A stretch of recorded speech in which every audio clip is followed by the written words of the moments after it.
This is my little talk, so it should take about 20 minutes, and we'll do questions and answers afterwards. So um, let me introduce myself first. So I am a AI architect and a strategist, and so I help businesses to implement AI, so make AI real in their business. And I have been working in the consulting business for, gosh, more years than I like to count. And recently, I was with McKinsey for 5 years, and I also did some work at the Federal Reserve Bank. And I recently won an award for AI and the most technologically advanced and interesting solution in an AI hackathon for multi-agentic solutions. So enough about me. We'll get to the main topic. So what we're going to talk about today is we're going to talk about, first of all, we're going to talk about the value of AI. What's the value that you can get from AI? And so there's risks and challenges associated with that as well. So you can spend a lot of time, you can spend a lot of effort, a lot of money on AI, and you want to avoid those risks, and you want to kind of know what the challenges are before you start diving in and spending money. And then we're going to talk about the business impacts of AI. So what are the impacts going to be on your business when you bring AI in? What are the things you can expect when you integrate AI into your business?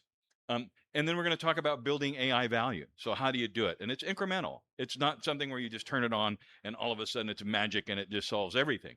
And then we're going to go through a use case. So I'm going to show you how we put together an inventory for our boat. And it'll work. It'll work for a business or any other kind of a small situation where you want to put together an inventory and put it into a spreadsheet. And we're going to talk about a couple other things too. We're going to talk about things like unknown unknowns and known unknowns and things of that nature when we get to talking about prompts. So first of all, businesses are just realizing huge amounts of value from AI. And so AI, it's going to reshape 50% of jobs, half the jobs just right out of the gate. It's going to change them completely. And 92% of businesses said they're going to spend more money on AI. So it's here to stay. The genie's out of the bottle. You can't avoid it any longer. And the thing is businesses that um, implement frameworks and give it a lot of forethought and apply some critical thinking before they start spending money on it and charging into it, they're the ones that are going to realize even more value. So, businesses that do that and put in frameworks and governance and things like that realize value like 20% more than the folks that are just using AI without that. So, some of the things that you got to think about is there's just new roles. Even if you're just a small business owner, there's just new things that you have to think about when you're using AI, new responsibilities, new assurances, and things like that. And especially if you're in healthcare, things like that. And then also just, any business where you're have revenue and you have costs and things like that, you want to make sure that AI is not flying the plane, right? Because you don't want to get like a bank statement that shows a negative amount at the end of the month when you're expecting a big positive or something like that. So don't let AI fly the plane. There's security risks too, right? Because you start going down, hey, there's this neat thing that helps me with this and helps me with that, right? Well, without like thinking about those types of things and understanding what it's doing, there's a security risk because you start letting the AI do things on your computer. Oh, well, go connect to this system I have and connect to that system and connect these things together. And sometimes those can have nefarious pieces of software in there as well that might be phoning home and sending your credit card information back or who knows what. Once you give it access to your hard drive, if you downloaded these different things, really long story short, there's just make sure that you trust the source of whatever you're downloading and putting on your computer. No different than what you should be doing now anyway. And then additional automation controls, things like that. You just really need to be thinking about, what can happen if this just goes, haywire, right? So, and it's just all about doing things incrementally, thinking about it critically, doing a bit of research, and don't just download something and start clicking on things and hope for the best. So there's different levels of impact too that you can get from AI. And so you can use it as a chat bot, and that's going to be a little bit lower risk. It's, that's like your chat GPT, that's like your LeChat, things like that, and Claude chat. And people are going to realize about a 10% increase. So, acceleration in your task that you're trying to do, in your thinking, oh, wow, that saved me some time, and so you're going to see really about a 10% value from that. And then other things that you can use, there's like GitHub Copilot, there's PowerPoint, Word Copilot, email copilots help you write emails. When you start getting into that territory, That's like a 20% increase. And there's kind of an analogy here too. So if you're looking at a chatbot's kind of like a GPS. It can give you a map of how to get there, right? And GPS in your car. Uh, Copilot is kind of like cruise control, right? It'll help you maintain course and speed, but you still got to keep the car in the lane. You still got to drive the car, right? The next level where people are seeing value is in AI embedded applications. So applications that take advantage of AI for a specific purpose to do something better than it did before. And so, one of the things is like, potentially like site reliability engineering, right? Which is, kind of a complex term, but basically that's a person who makes sure that websites stay up all the time, right? And so they're looking for problems and things to take a website down. So using automation, right? Rather than having to go sift through logs and look for anomalies and figure out what to do, AI can really help those types of processes because it can accelerate things. I was talking to somebody about, doing like an inventory application with a point of sale system and kind of connecting things up. And, that would be another good use case of that, putting together an application or a number of prompts into loops that made an entire application that really automated a whole process or accelerated a particular process or made a particular process easier. And so those kind of people that do those types of things are seeing up to a 40% increase in value.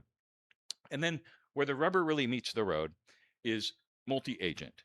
And so in multiple agents, think of it like a whole bunch of chatbots that are getting together. And you start off with one chatbot, and this chatbot says, I need another chatbot to do this, and I need another one to do this. And then they all get together and they start talking to each other. Really, that's kind of what a multi-agent system is. And so that really is where you can get to like the full self-driving car. You still got to have somebody behind the wheel, right? You don't want to let it fly the plane, but then those multi-agentic types of things can really do a lot. And if you're using something like Claude Cowork, right, or Claude Code or something like that, you'll actually see it doing that when we do the demo. You'll see it saying, oh, I'm going to do this task, and it'll start to fire off agents, and it'll write little programs that'll do tasks for us. So let's talk about building value, right? So getting to the incremental part, right? And so there's just some different things, and there's some promises and some impacts that can happen. So if we're looking at reducing cost, right? That's a promise of AI, right? But the cost of value sometimes isn't clear, right? You can't just say, if I'm going to do A, right, how much money am I going to save or how much more money am I going to make? Well, that's having some robust reporting. So if you're going to go say, do something with Claude, just make sure that you're getting the reports that are showing you based on what you're using, how much are you paying? And the business impact there is that's going to maximize the amount of money that you spend and the value that you get back. Accelerating your processes, another promise of AI. Well, a human in the loop can slow down the process. So if you're using AI and, somebody gave me an example the other day, they said, well, I generate AI and it generates like 100 pages.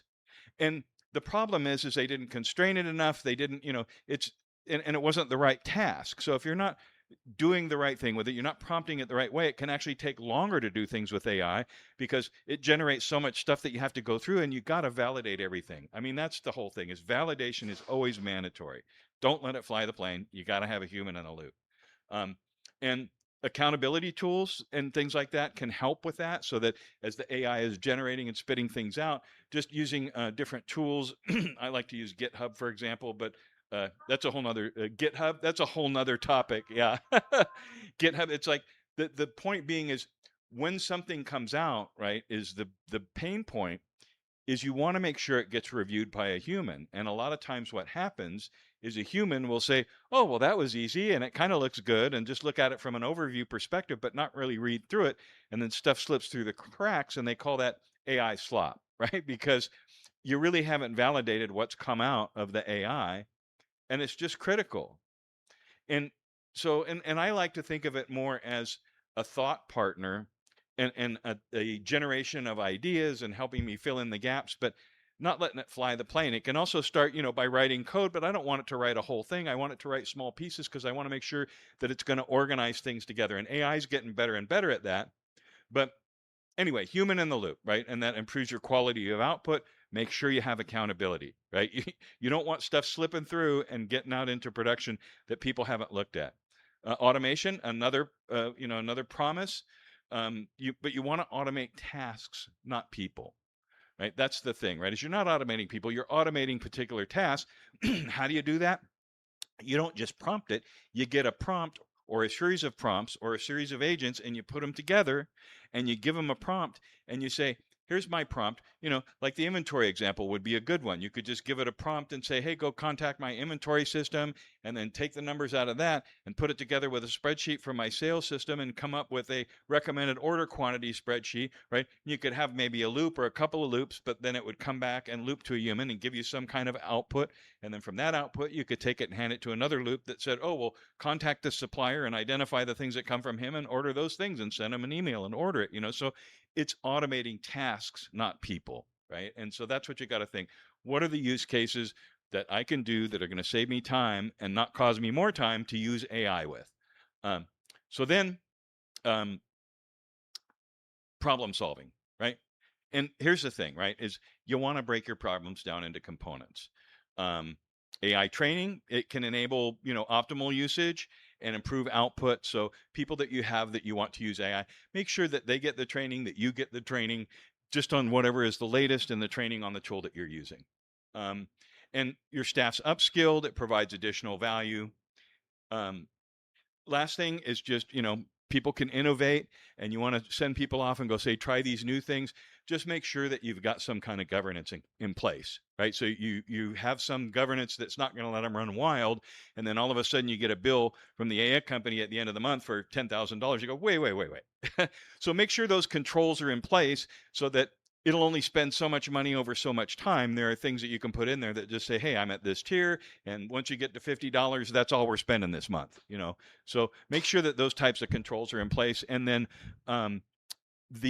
you want just a governance framework to mitigate your security and your cost risks as well. So you want to prevent people from downloading things and just installing them willy-nilly on your PCs just because it's a cool tool that works with AI. You don't want to do that, right? Because that could impact your security risk. So just and really just easy to understand guidelines that you communicate clearly with the people that you're working with. That goes a long way. And just checking in with them regularly on that. And it doesn't even have to be a big fancy technology solution. So this is where we're going to get to our demo now.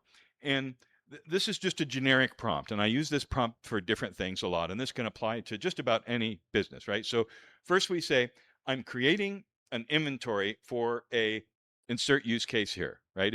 I'm creating an inventory for a small business. I'm creating an inventory for my bike shop, whatever the case may be, right? I want a spreadsheet I can use to track that inventory. And I want output in, pick a format, Excel, Open Office, things like that. Ask questions needed for clarification. Now, this is an important one, right? I include this with almost every prompt. It asks for unknown unknowns. So it's saying, go and ask me any questions that maybe I haven't thought of that you need to ask me to clarify what I'm asking you to do. And that's a really important one. And especially with like Claude, like we'll see in the demo, it'll ask us a couple questions based on what we're doing. And then now here's one where I'm asking it for unknown knowns, right? I know I want categories and I know I want columns, right? But I'm saying, well, which ones didn't I think of? And so that's the next thing here where I say recommend additional categories or columns that would be useful given my use case up there. And then important columns are, right? And I'm going to say, here's the columns I already know about. These are my known knowns, right? This is what I want you to do. I want you to have at least these columns, right? So I've told it output. I've told it what I want it to do. So now let's look at that use case with the data filled in, right? For my boat use case, I'm saying I'm creating inventory for my Hunter 290 sailboat with a Yanmar 2GM20F 18 horsepower diesel engine, right? So I'm being very specific.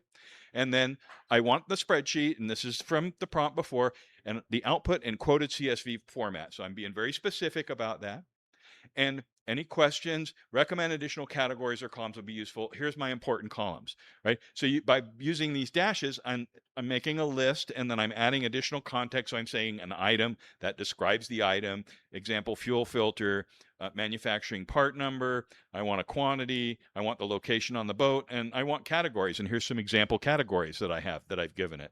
So now I'm going to switch to the demo now, and we'll watch this kind of walk through here, and I'll explain it as this goes. So what's going to happen here, and we'll make this, I'll make this full screen here. There we go. So this is Claude, and I'm using Claude Cowork, as you can see in the upper left there. And what we're going to do is we're going to create a project. And the nice thing about Cowork is it can work on files and folders. So what I'm going to do is I'm going to start from scratch, and I'm going to choose a new folder, but you can use an existing folder that already has a bunch of files in. I'm going to give it a name, right? And I'm just going to call it Bodie, because that's what we call our boat, Bodie.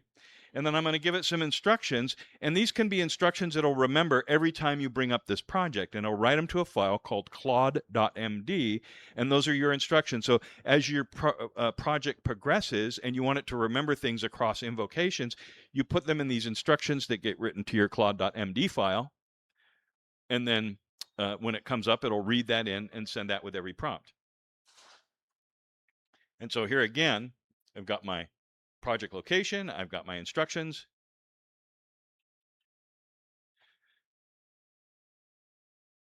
And now we're going to create our project.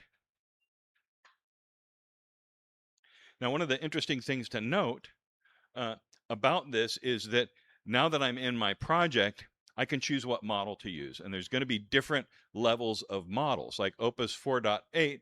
That's currently the highest level model. Fable 5 was one they just came out with, and it's got some limited availability, but that's their brand spanking new model. And then as we get down to Haiku and Sonnet, all of those models are fitted to the complexity of the task. So like Haiku is the fastest for quick answers, but it's not good at complex problems. Opus, on the other hand, is good at complex problems. And then for each model, I can tell it how much effort I want you to take. So I want you to take a little bit longer time. And so what I've got is I've got the Opus 4.8 model here, and I've got it on high effort. So I'm telling it, I want you to spend a good amount of time on this. And now I'm going to send the prompt. And if you look over here on the right, as it's preparing the session, you'll see in progress. Now, this is the point where it's working on it, and it's going to fire off those agents that we were talking about. So as it says thinking, it says first it's going to ask me some questions, right? So it's going to fire off an agent that asks me questions. And this is just kind of automatically doing a multi-agentic approach. So I'm going to say, well, yes, of course I wanted to pre-populate common items. So any common items that would be common to a Hunter 290 with that type of engine, it's going to pre-populate those items in my inventory for me. And then I also want some other additional categories. I'd like safety and ground tackle, plumbing and sanitation, sails and canvas. I want all those categories included as well. So it's going to ask me one more question here. And it's going to ask me what extra columns do I want besides my core set? Do I want reorder notes, dates, costs? Because remember, I said suggest additional categories, suggest additional columns. It's saying, well, I just want the reorder quantities and notes, right? I don't necessarily want dates or cost or status or condition, at least at this point. And the nice thing is it's going to write this out to the directory that I specified at the beginning. So when I come up later, I can say, go get this file and go make changes to it later, because now that directory is part of my project. It's got a claude.md file. And here it goes. Now it's going off and doing things. So it's got asked me my questions. It's spitting my questions back out. And it's going through and just running some agents and figuring out what to do. And so what it will do now is it's going to write those prompts, and it's going to tell me right up here. It's saying I have what I need, building a pre-populated quoted CSV list. And we'll scroll down here, and you can see where it says it created a file. And now it's writing that file out.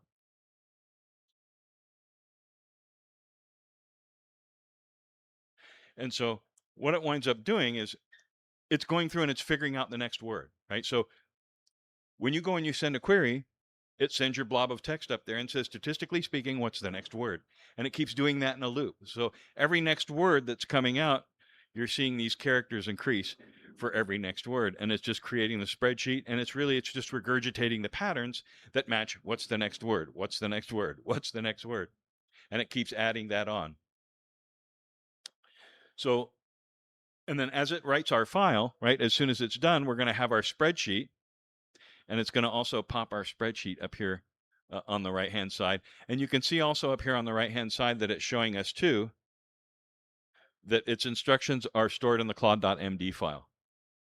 Now it's all done. It's written my inventory file for my Hunter 290. And it looks like it's finding some more tools there. And there it is. There's the inventory for my Hunter 290. And you can see that it's gone and it's pre-populated. And that's the correct, the 15W40 is the correct engine oil. That's the correct oil filter. That's the correct type of coolant that I need and transmission fluid. So it's gone in and filled that in with all the parts that I would need.